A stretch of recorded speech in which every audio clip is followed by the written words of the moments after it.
أعوذ بالله من الشيطان الرجيم. بسم الله الرحمن الرحيم. السلام عليكم ورحمة الله وبركاته. La paix et réconciliation au Jama qui est à Namusulu. Ntendi namu al doho al dinge al kumutanyoho Mustafa Sawani. Hali konton bi barinya controla, misilime ya controla, tigininta ya controla. Hali konton kombere janko hanyo matilin hanyo nado silo kan. Silo men nimbe se hero sotato.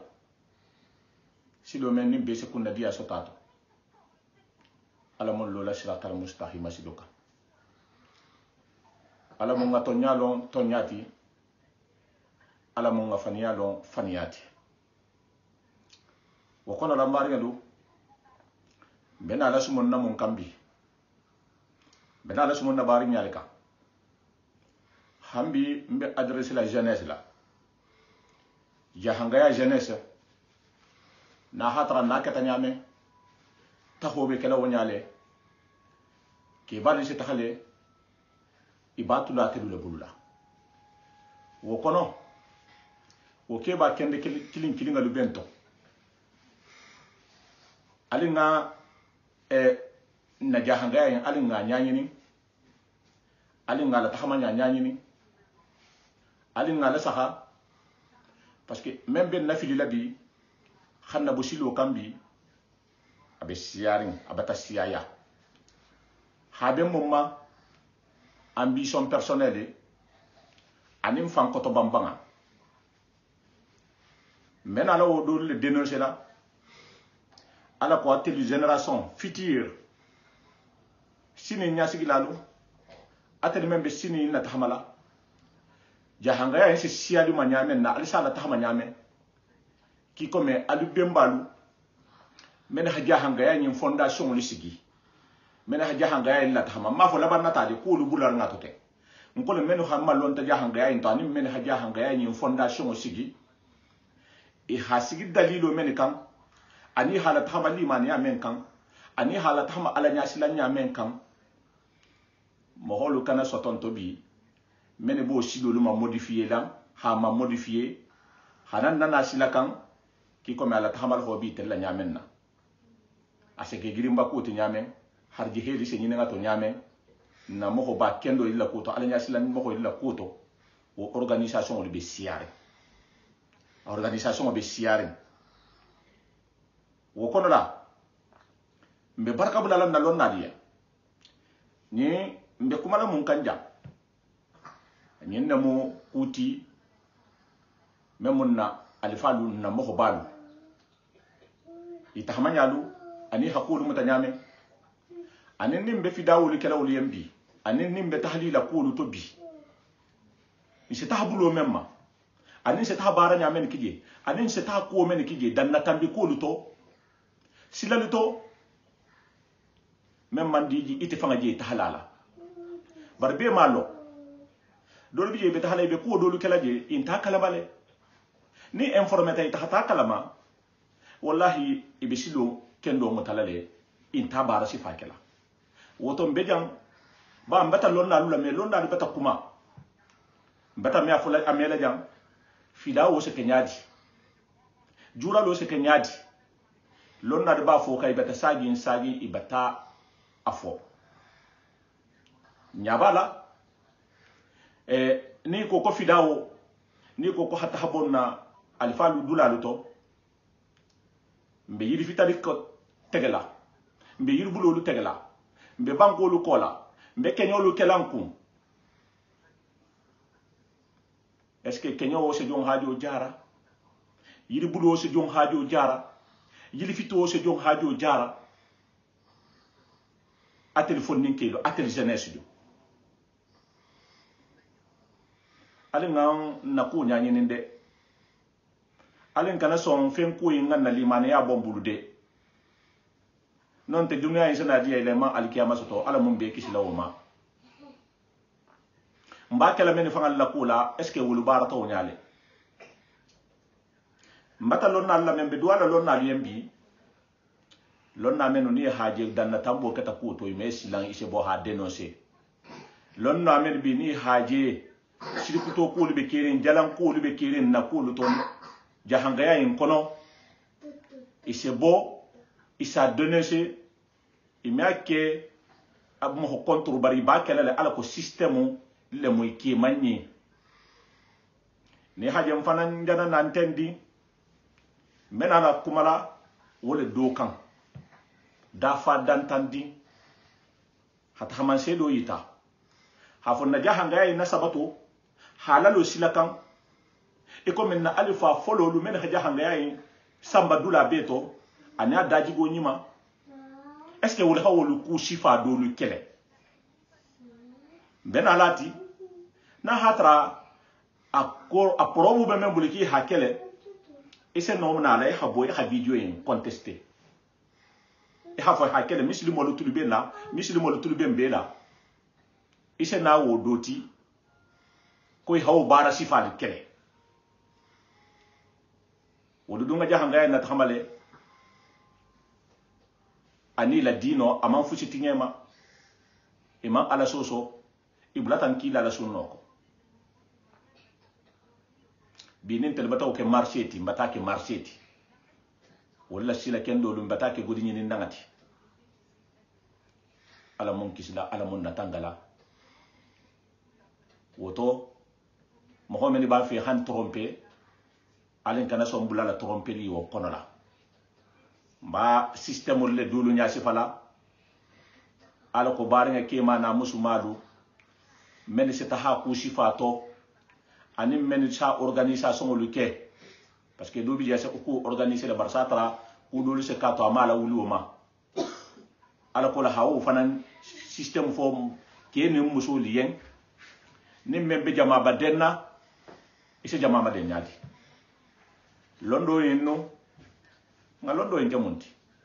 ngalondo en tabun kono ko letunu ngake habila ko letunu ngaske sate kono ko letunu londo en num mankoti alhamdulillah rabbil alamin dunya la bulo ni homa technology ni ko bi ngeku moy men fala jam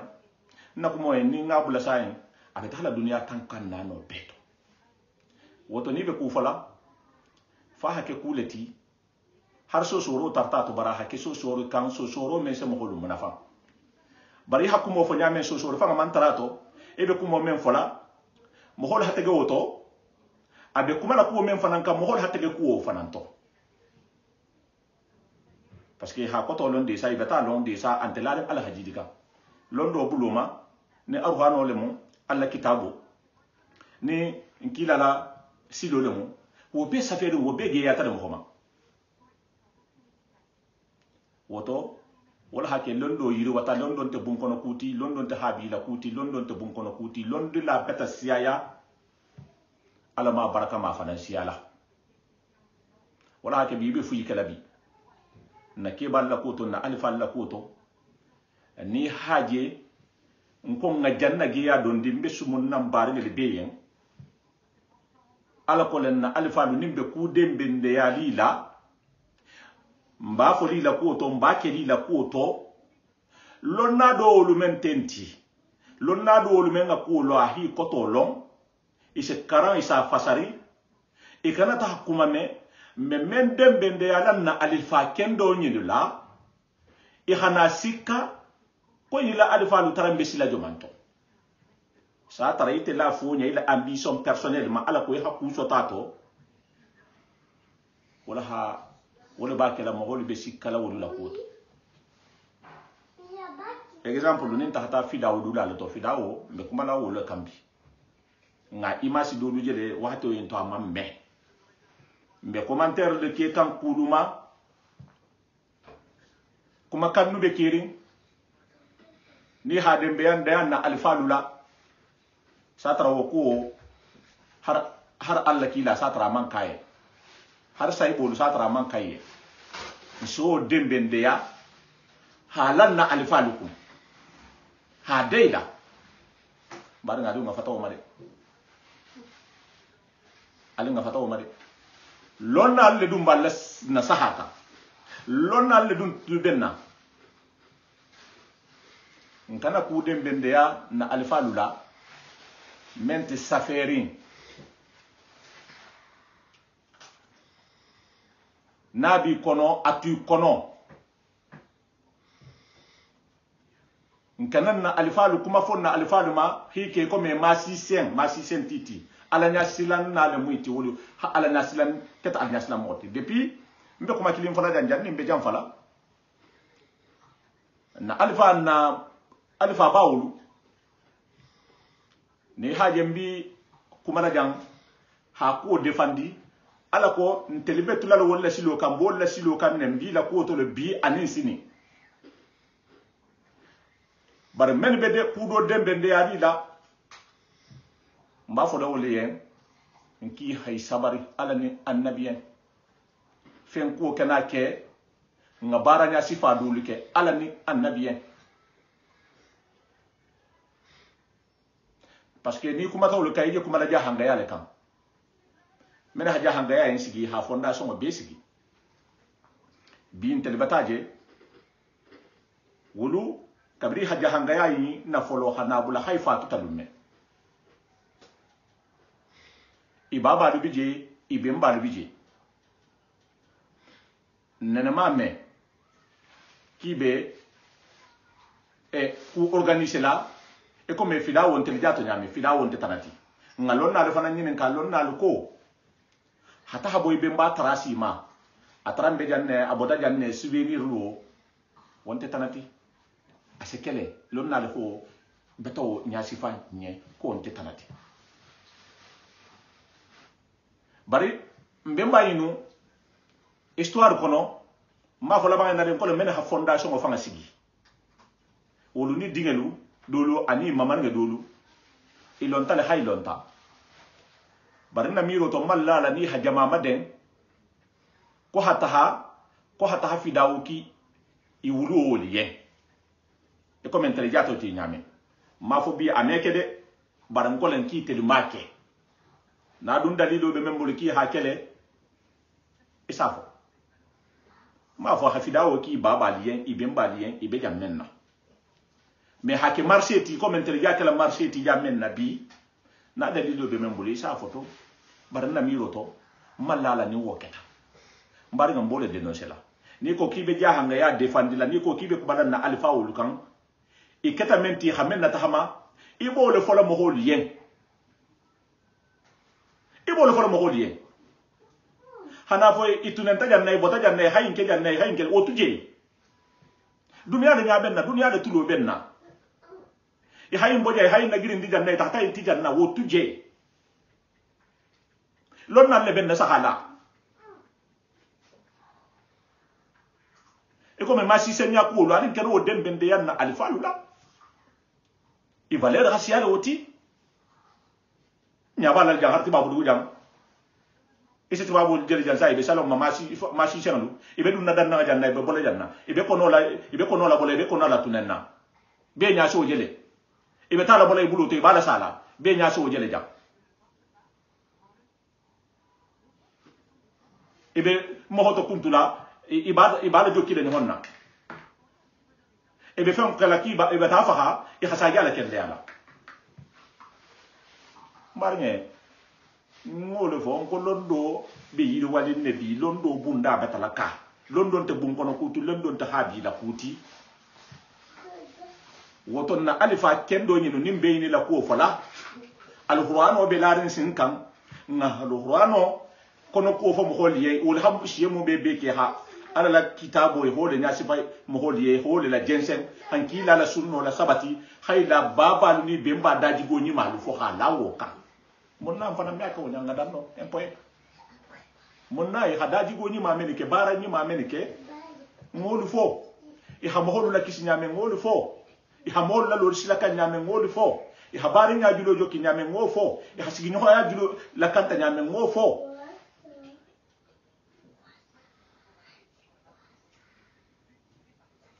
nkeni ke masi sengati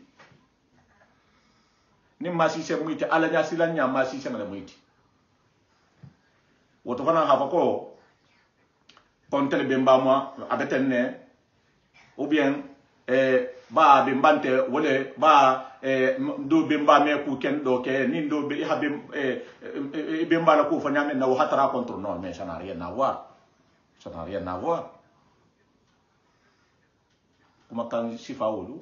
ntel be mba le mu be mba kendo ba kendo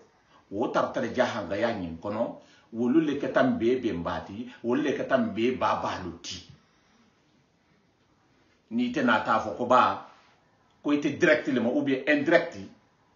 ki be kuma fala wo se kuma digo so to mento mais se do bo la valeur la mba fala yen ko non o me be non stop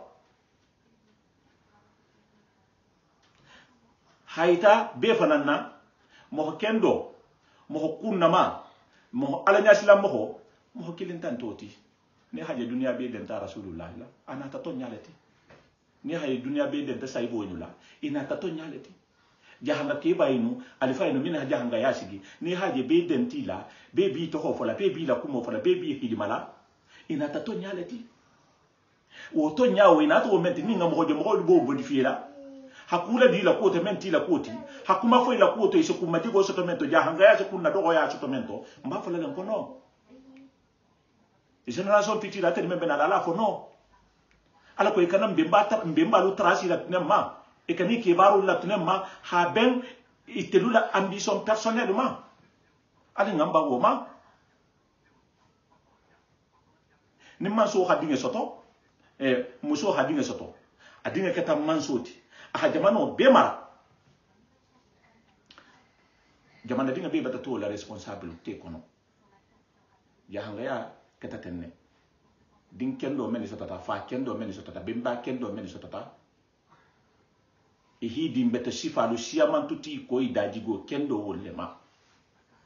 wo manke ko lu fana manke mo ko bati ko lu manke kunna eleti bari bunya kamala ni horomo kamala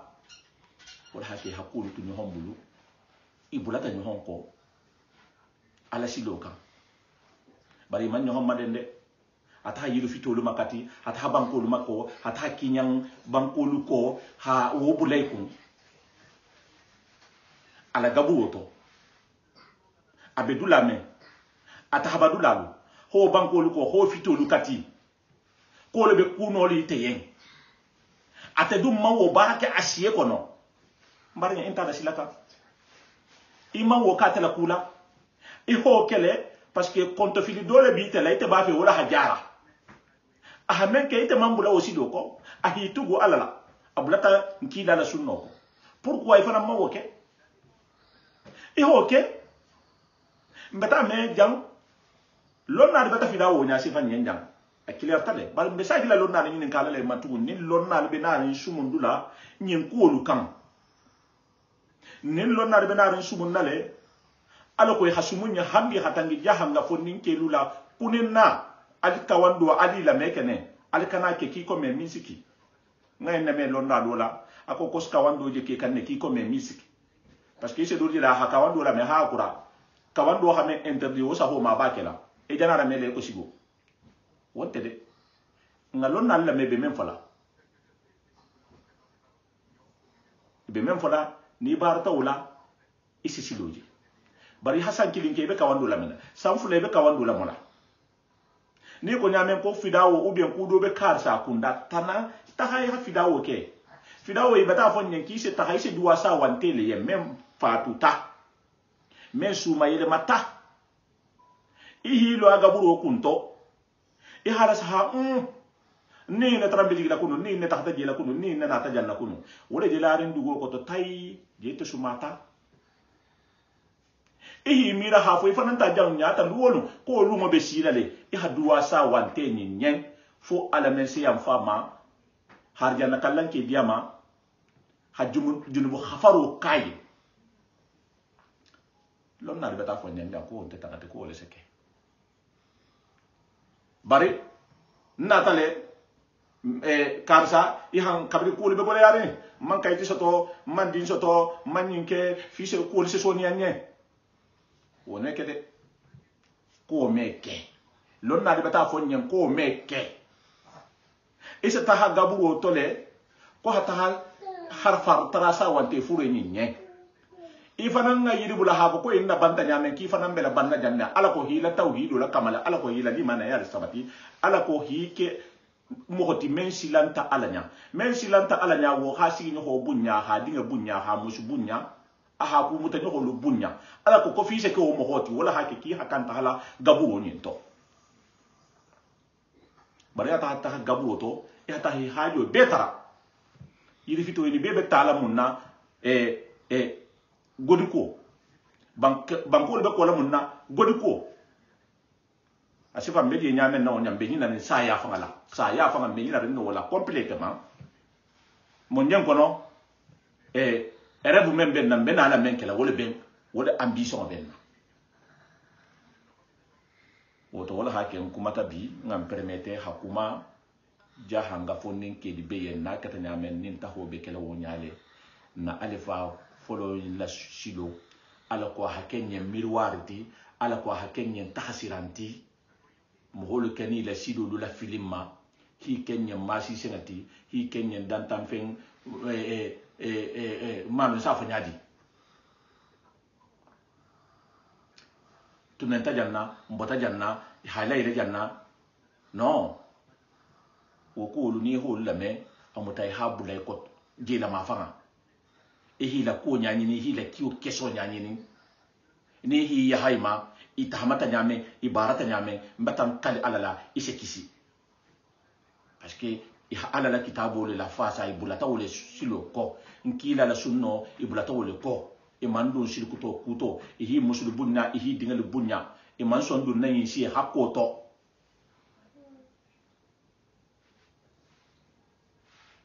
ite bo be kontere kele te stahilo wolu gaburo to tugun o be ite stahakibe tahala wolu lala wolu bodu laluni itahadu laluni ikulu to kite tahala wolu yiribulu katila non kenya ko la non kudo kala non ko hite munafan alin nasilan alanya ngalon hafo lundo benala mbetarale alani sagoto lundo benara ha Allahu akbar wotonte ko mo janyala hanale hafonin ke lutudu sosobi ali kana na Europe jang ale ha lonna lula me ali be imbe la mela dunia beta bula no homma be londo lula mela bi YouTube la Facebook la karamoko lu arabuma aja hangama asosoma afulama nyimbe hakankilin ne fo ete so be tuje tugun mohol hata hibula sirkuto ya kula tun mohamene be kiliro kela ifam ko ma ala ko itela hakuso to ke ba wala kuntere parce que be ko transformer la le sayen hata ke ki comme ite be ke ba wala la ko kontro e se ko lu ma fanin wonyale wo me be no butu wo tambe tala ko wo ban tale men bi profiter la ke ba lula wo lula la carrière jana bang to nyogo kan men bi profiter la ke ba lula la carrière la ala nyasilanya wala hamenke ite hi profiter wala kibe ku dole so law ta harje so tato wo banta aji na mambang aji banda ko ngolato dunya bula tala nyomma nimbe kawando kela men be kawando kela lonna be kerimbi e ko ala koten nki la koten hiya ha na alfa luma idaji go kendo wolu e hamenu la tahama ila ala nyasilanya lu wo mo hero leti wo fo mo ku kendo leti barhamo ko duma saba e gaburu lukan ani la dula lukan ko hata ku nyininje comensi la kisi comensi harje hefiri comensi dema no wonta to nyatin kana so woma e hamenke ni hawke ibe ala sotolale al hayda ahini harje he menda inte fagale ma wo soto awa la te jama ki ana musulu hanana rinne hana système yinne dénoncer na alfalu ni se toho men layla ni se ko men layleku ani se arwano ni ala kitabotu lari ala kitabotu lari ani kila la sunno hakuma bali fo ila ko luto wodlon na le abena ala ko meni ba baru lay holu tuje parce que lonna le benna ni haja soro me ba nyinna mo holu seta hila alfa ke kulete antementi lonna dolu men se kuma kan wolu lame ise kawale fi se jele alinga fataw ma voilà ni mengo ke isi fanga ridiculiser parce que ha alfa wolu asiya mambi fana nga alfa wolu lonna hila kuma kan almele hi ke baro jele donc ni ibe kuma wolu ka ibe kunyi ni nato ibe tono ni nato mo holu halo mo holu nya bala woto hal konto ha falien be continuer la couche manu dénoncer la be continuer la couche manu dénoncer la